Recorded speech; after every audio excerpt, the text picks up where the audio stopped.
Hey, good morning, everybody. Welcome back to Law and Legitimacy. It's Tuesday. It's not such a terrible Tuesday, even though, according to the weather forecast that I saw in the deli this morning when I picked up my obligatory egg whites on a hard roll, suggested there's funkiness to come in the Northeast and perhaps the East Coast in general. I hope the weather's well wherever you are. The sun is certainly shining on Owen Shroyer right now. After yesterday's broadcast, I hopped onto the Bureau of Prisons website to double check his release date.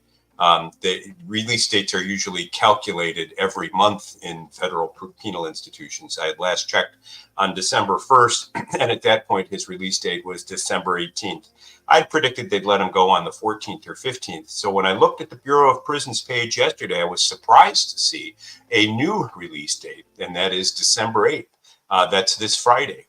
Now, it being the Bureau of Prisons, they will, of course, not say much about what time he's released. They don't want people turning up at the prison to pick him up.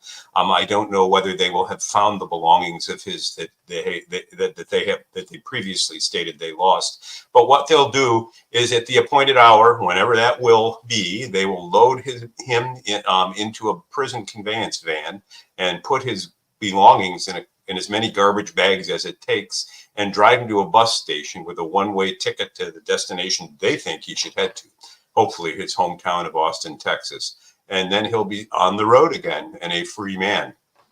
That doesn't mean his legal problems are over. Owen will remain in custody for 1 year. What does that mean, to be in custody? There are two forms of custody once you are a sentenced inmate.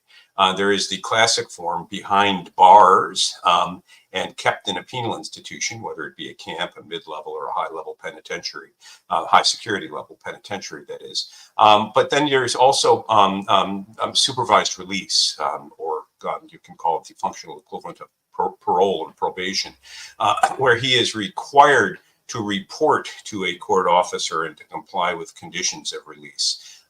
We've got an appeal to Owen's sentence pending before the District of Columbia Court of Appeals. And plenty of people have raised questions, why are you taking an appeal if Owen pled guilty? What is there to appeal? What there is to appeal in Owen's case are very important First Amendment principles. Owen pled guilty to a misdemeanor, basically trespass. And in sentencing him to a period of incarceration, the court rejected the probation department's evaluation of him as worthy of non-incarceration, that is, of probation as a disposition, and imposed a sentence of incarceration on him because of his speech, because he would spread disinformation, because he had spoken out to stop the steal, because he had marched and organized others. And the court regarded this as relevant defense conduct. We take the position that First Amendment protected activities, including petitioning for redress of grievances, peaceful assembly, speaking out, that can never be relevant defense conduct. To do that is to give the government the power to penalize protected activity by calling for prison because a person engaged in speech that's otherwise protected. And so we've taken the appeal, we filed it in the appellate court. The United States government has moved to dismiss the appeal on the grounds that because the plea agreement that Owen entered into required that he do no more than the maximum for a misdemeanor, and he's waived his right to appeal. We take the position that the sentence imposed was substantively unreasonable because he was sentenced for his speech. He was sentenced to incarceration for his speech. We're not contesting the guilty plea to trespass. He trespassed. Okay, we're there. Been there, done that. You got me. That's a misdemeanor. Give me the slap on the wrist and let me move on. But the government did more. It penalized him for his speech. So in a left-handed kind of way, we're kind of hoping that the DC Circuit Court of Appeals does dismiss. We think it would be error to do so, but it would create a direct route to the United States Supreme Court. So Owen's legal travails and the struggle for freedom of speech, for your freedom of speech, remains alive and well, even though he's out of prison. Mike has put on the screen here the Owen Shroyer Emergency Legal Defense Fund. We'd ask you to consider contributing to that. There is no contribution too small and obviously none too large. The fight to continue to represent Owen and to represent free speech principles in contested political times remains fundamental, and the Shroyer case is on its way to the Supreme Court. How quickly we get there is an open question. Good morning to Dawn. Also, Lawyer Will, he popped in the chat. He was Lawyer who? Morning. Lawyer Will, what's up with your team last night? So Lawyer Will's team and I met for the second time this season. The first time this season, justice prevailed and I won. Last night, now, if you're not playing fantasy football, you may not appreciate this. Lawyer Will's team scored 203 or 205 points. I mean, that's piling on. Lawyer Will, why not just send a neutron bomb, to clear the parking lot next time you need a space? Lawyer Will, I am in shock and awe, but not over the performance of your team, but sort of the vindictive attitude you brought to the playing field last night.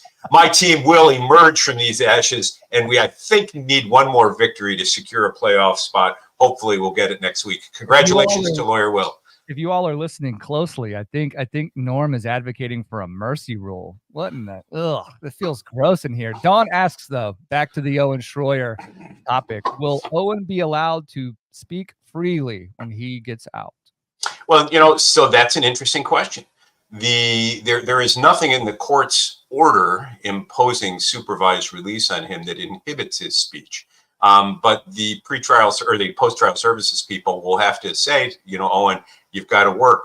And Owen makes his living using his mouth. He'll probably go back to InfoWars, is my suspicion, and resume his afternoon spot at the War Room, where he will be on the air from 3 to 4 hours a day, 5 days a week, and even on the weekends. So he communicates for a living.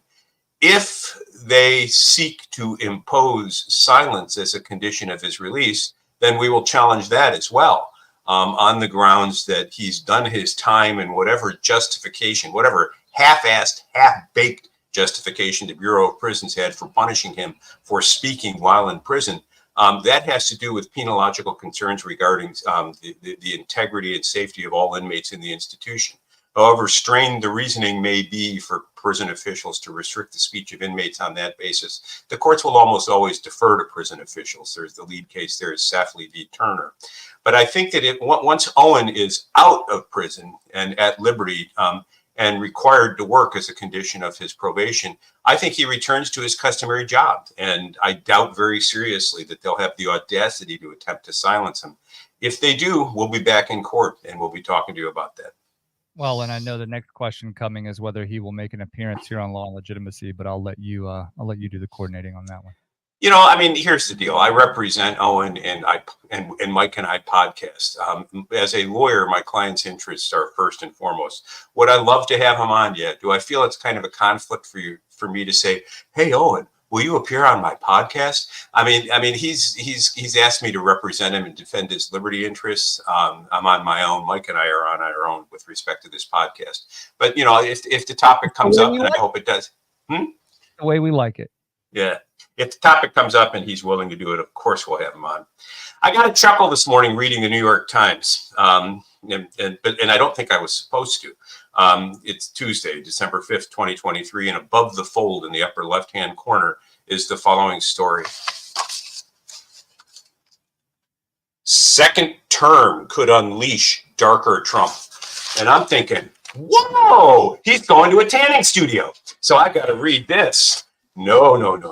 It's part of this whole rhetoric, this whole narrative that Trump's going to turn into an authoritarian, that the dark forces of his psychotic personality have unleashed in the American psyche a desire to bend the knee and serve Malach, some satanic force in the world, and that Trump will but utter, obey, and the American people, the sheep that we are, will get on our knees and say, yes, massa.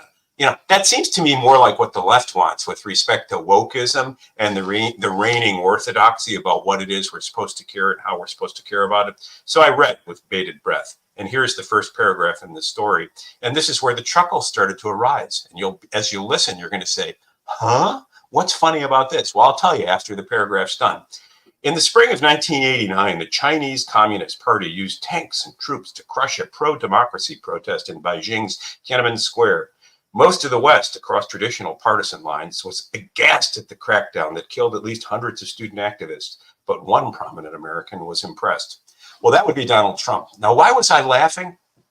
I was laughing because last night I came within 15 pages of finishing Julie Kelly's book on January 6th. how Democrats used the Capitol protests to launch a war on terror against the political right.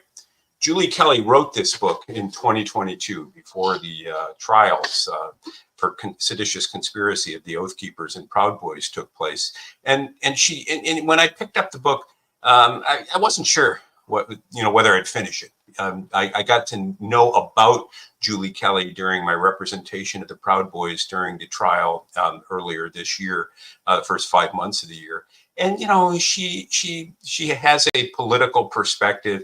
She's far to the right, in my opinion. And I wasn't sure that I thought her reporting on the trial was non-ideologically driven.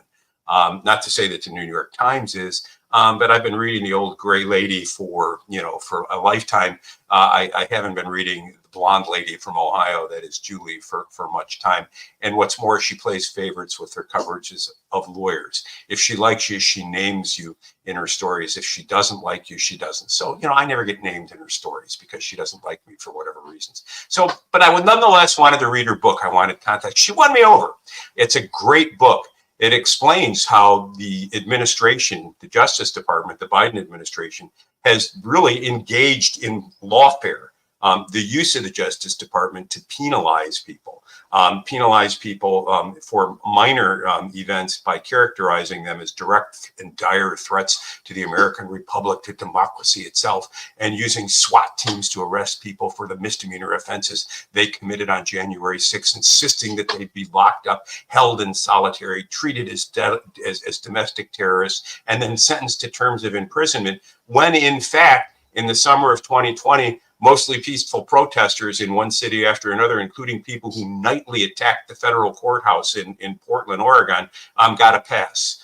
And Julie manages successfully to convey outrage at this double standard and to raise serious questions about Merrick Garland and others in the Justice Department in ways that I think are accurate and correct. And so when I read the New York Times, and so again, I put the book out there.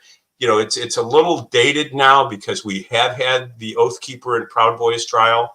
But if you want to become a serious student of the January 6th event, which is beginning to take shape in American political life in a form similar to the Kennedy assassination, that is, as a polarizing event, as a sort of Rorschach's test, take a look at this event. There is a public record of it. What do you see? In the Kennedy conspiracy, the Kennedy assassination, the Warren Commission purported to see a lone assassin. Realistically, I think they were out to try to suppress larger truths to keep to protect the war economy, as it were, and to have Johnson installed in the vice presidency so that the Cold War could continue and troops would be launched into Vietnam that John F. Kennedy was intent not to introduce there.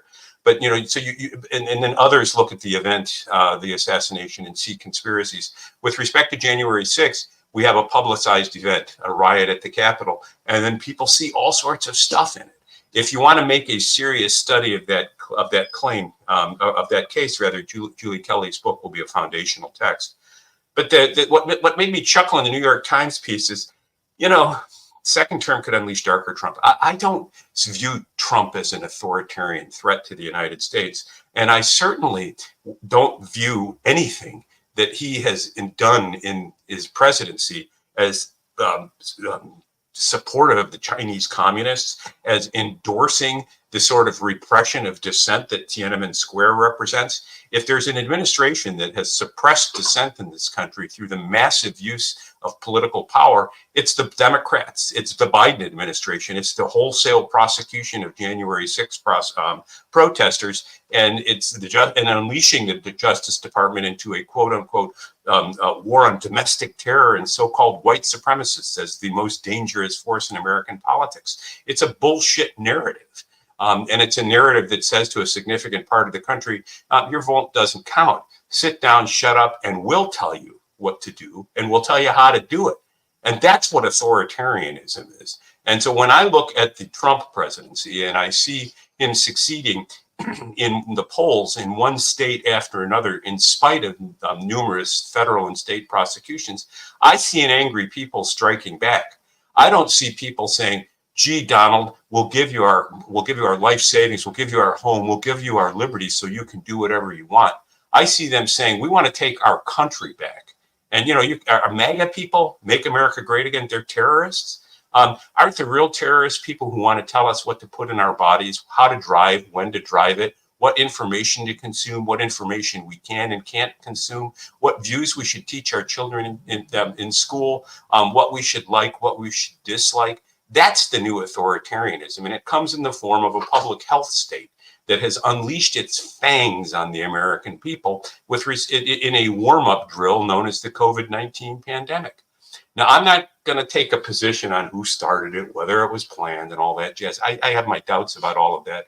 But I don't doubt that in states throughout the United States, governors asserted emergency powers in an unprecedented way to compel obedience to things that were unprecedented in recent American history.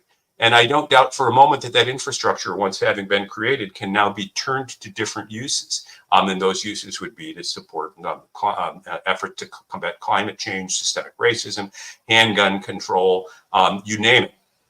I view Liz Cheney, who's got a new book out. I think it comes out later this week, Oath and Honor, you know, as not even a rhino. She's not a Republican in name only. She's an authoritarian in address. And, you know, she is far more worrisome to me than Donald Trump. I don't see people flocking to Liz saying, let's make America great. Let's take our country back. Hey, Liz, I'm tired of being told how to live. I'm tired of being virtue signaled. I'm tired of having my children indoctrinated in schools. Hey, Liz, come on. Why don't you run the country, Liz? Help us so that we can help ourselves. No. She's demonizing Trump as the closet authoritarian who is a threat to everything that who holds dear, Liz? Name a value that is enshrined in your political ideas and ideology that a majority of Americans share and are willing to go to the polls and fight for. Liz, get charged with a parking ticket and your political career will be over. Donald Trump faces 91 charges spread over 4 court cases and civil and criminal cases. He's got ongoing litigation in New York with Judge Engoron and his wackadoodle co-judge clerk, Ms. Goldstein, I think her name is. I can't remember it all off the top of my head. And then, of course, yesterday, Judge Chutkan followed the D.C. Court of Appeals and decided that Trump can't claim immunity from his prosecution in the prosecution strategically scheduled for March of 2024. During the heart of the primary seasons. There are people who have been arrested on January 6th related trials and are awaiting trial who were arrested before Donald Trump's case was called to trial. Why the urgency to put Donald Trump on trial? Hey, don't let jalapeno Jack Smith, the man who always looks like this in every picture. Don't let jalapeno Jack start talking to you about the importance of respect for the rule of law and everyone being equal before the law. Some people are more equal than others. Jalapeno Jack and crazy Cheney or wackadoodle Lizzie, you know, they are deciding that Trump needs to be prosecuted immediately so that he can be prosecuted during the presidential campaign, because never Trump is the mantra. And this is not an equal application of the law. It's an attempt to single out a political candidacy, and this is the very essence of lawfare. Now, I don't know whether Trump is going to have the wisdom to transform or to attempt to transform the Chutka trial into a campaign event, but he damn well ought to, because it's an outrage that he is being forced to go to trial during a presidential campaign when he's leading in the polls. And most Americans support him. And then the claim from the chattering class, like Liz and her cronies, is that somehow he's going to be an authoritarian. Take a look at the New York Times story. Every case where they talk about Trump as an authoritarian, every issue that they raise is really Trump responding to populism. Are populists authoritarians? Or is the new emerging elite armed with its algorithms, big tech, big pharma, are they the new authoritarians trying to sell us a vision of the good and compel us to follow it if we don't buy willingly? That's the drama in American politics. And so candidly, there's not a lot I like about Donald Trump, meaning, I got 2 choices today, maybe 3. Go to lunch with Donald Trump or go to lunch with Liz Cheney. I might opt for the third. I might fast, because Donald Trump strikes me as an uncouth piece of ectoplasm that morphs through the day in a whirlwind sort of way. And Liz Cheney strikes me as the sort of self-righteous see you next Tuesday person that I'd rather not, I'd rather avoid lunch than eat with. But the fact of the matter is, I have to live with you, you have to live with me, we have to live with one another in this continent of ours. And to do so, we want a government that responds to our needs and our interests. And it's not Wall Street. It's not big tech. It's not big pharma. It's not Congress that's representing the people right now. It's Donald Trump. And Donald Trump's populist rage attracts people because he's the canary in the coal mine. And we continue to avoid talking about what's going on in the coal mine, instead calling people who oppose the masters of the coal mine authoritarians, hoping that we'll say, oh, make us all good Democrats. And what's a good Democrat do? It goes when the person at the head of the corral tells the cows to bellow. I'm just not there. So I'm looking forward to Cheney's book. I'm going to read it. We'll report more on it. Take a look at the New York Times story and ask yourself as you're reading it, who's really the authoritarian? Is it Donald Trump, or is it that collection of people who are seeking to tell us what, how to live, what to think, and when to think it? And Pat Clifton, the other angry dog, why in the world would I switch to decaf? If I were to switch to decaf and come out here sounding like Liz Cheney, I might sound something like this. Donald Trump is a direct threat to democratic institutions, and we need to oppose him and his impulse to be an authoritarian. I mean, how long are you going to listen to that, Pat, before you decide either to shoot yourself or drink a couple powered, a couple of, one of those 5-hour energy things? I will stick to my morning caffeine, and if it's too high energy for you down there in Deliverenceville, well, polish your spittoon, put some chaw in, head on over to Mike's place and play with his 3 dogs, Rose, Molly, and Dan. And did you know, Pat, I'm sure you do, that one of those dogs only has 3 legs? And why does he only have 3 legs? Because he voted once for Democrats, and they took that 4th leg off because it was better for him. All right. He said he wanted an EV. That's why. Yeah. Let's move. Now, so while we're talking about existential threats to humanity and all we hold dear, those of you driving gas guzzlers this morning, I hope you realize that when you depress the pedal to your car, you're killing children in the third world. And the effects of your eco-terrorism fall primarily on young African-American children in a continent you'll never visit. And you don't care about them because you're blinded by white privilege and the affluence of Western civilization that must be toppled in the name of global equity.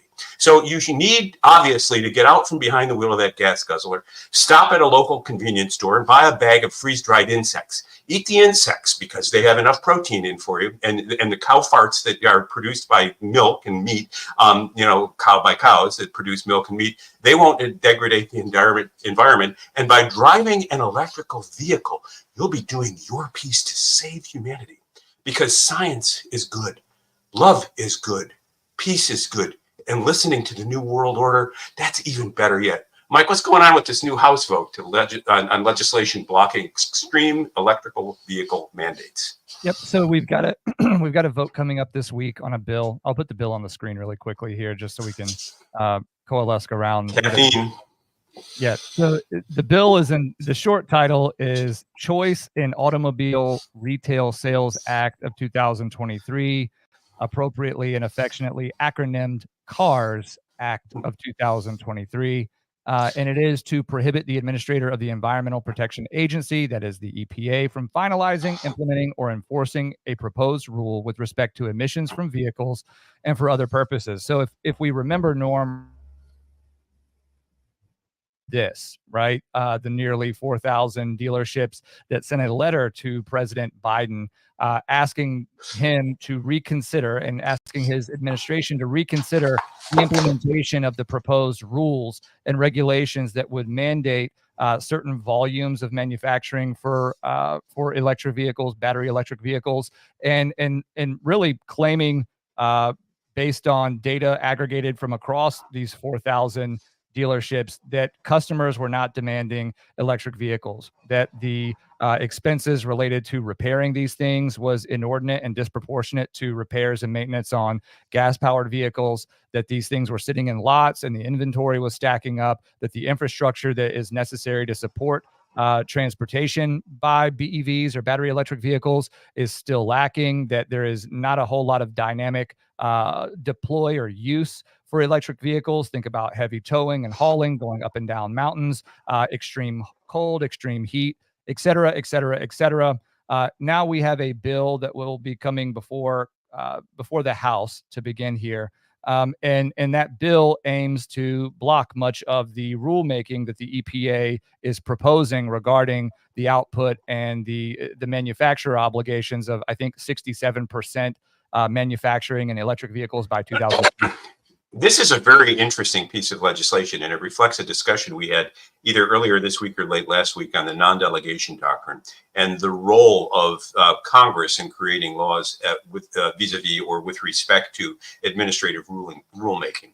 You will recall from that discussion that under principles of federalism, we have a limited government, and government is divided into three coordinate branches. They check and balance one another in a manner that is designed to enhance individual liberty. That's the purpose. That's the American gamble. That's what makes this a novo ordo secularum, a new secular order.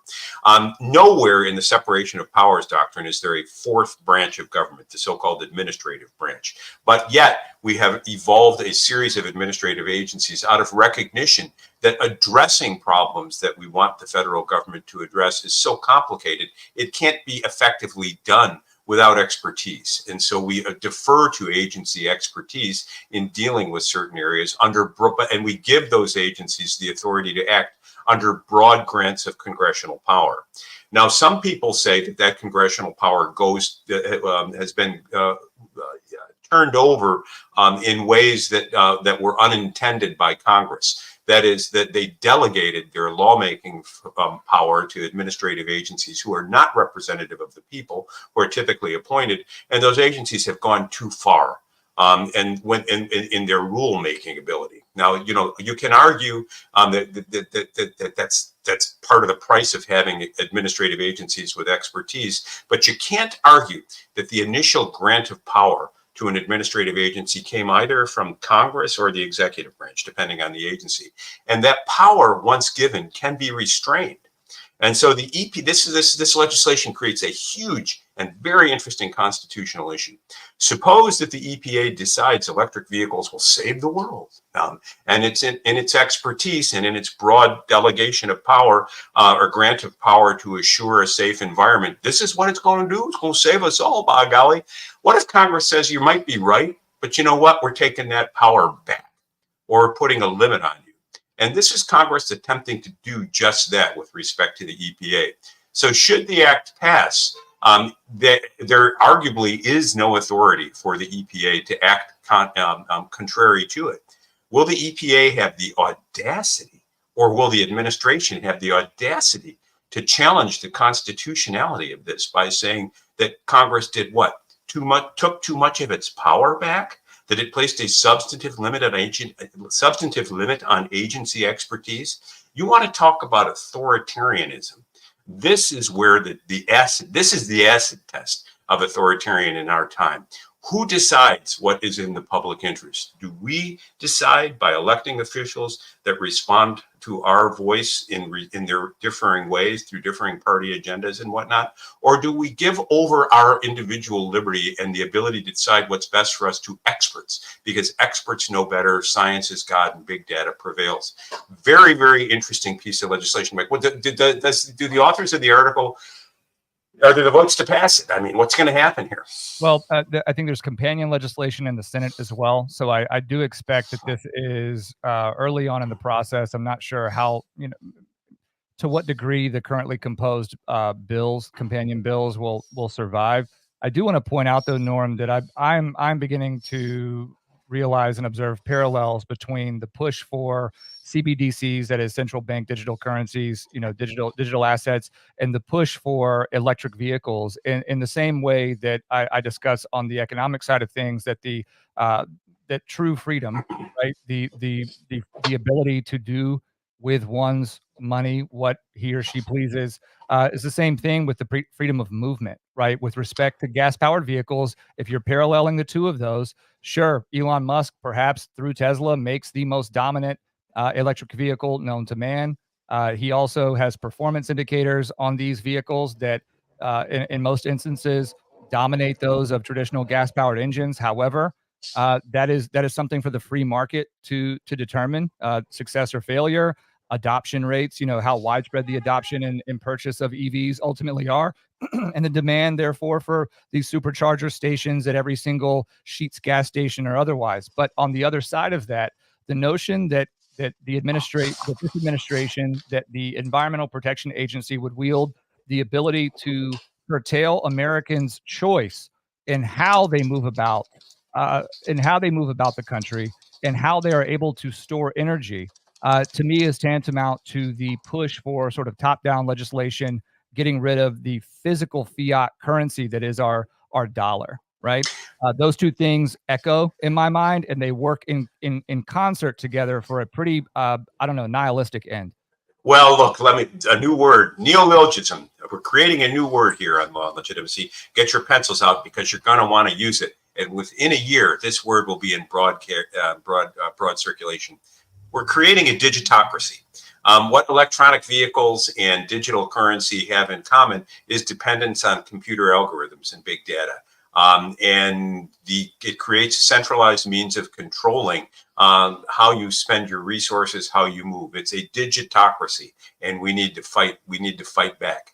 And that, ladies and gentlemen, is the new form of authoritarianism you need to worry about. Not Donald Trump's anger, not the anger of an American people that say, my golly, we need to do something about the borders because, our way of life is being swamped and we're being overcome. Wanting to protect yourself isn't authoritarianism. It's called self-preservation.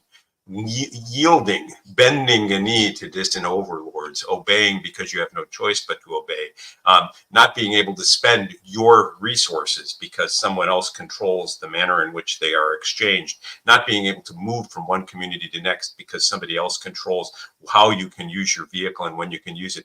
That's authoritarianism. Yeah, and that's what Trump is reacting against. If one is necessarily concerned about the imposition of these things called 15-minute cities, might one consider a couple of the mainstay pieces of that infrastructure that would ensure that those perform as intended, i.e., keeping everything confined to a certain area? It's limit the ability to move, limit the ability to transact. Well, hey, let's get at it. Things are digital. Anyway, take the tinfoil hat off. It's just a reality, however. And then look at the corpse they've got in this quiet Hummer. This is what Uncle Pat wants you to sound like in the mornings on Decaf.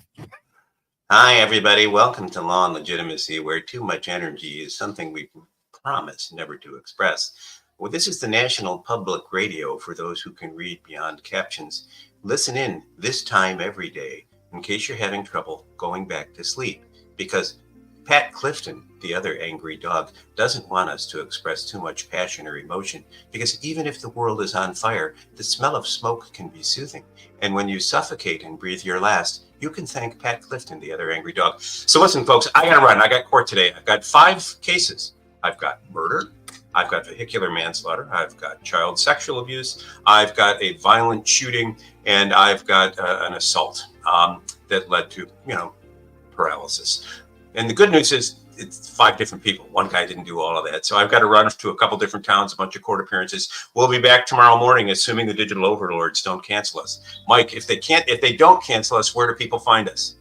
Apple Podcasts, Spotify, Google Play, Overcast, Audible, wherever you find premium podcasts for you audio-only fanatics. Leave us 5 stars and a nice comment, or leave us alone. You can otherwise find us here on X at LawPod Daily, broadcasting live every single morning, also on Rumble and also on YouTube. You know where to find us. Please share, make sure you're subscribed, and maybe like our videos and stuff. Leave a thumbs up, nice comment, whatever it is. Help us get out there, help us spread the message. Norm, get on your horse, sir, and hit the down. Adios. Bye. See you later, everybody.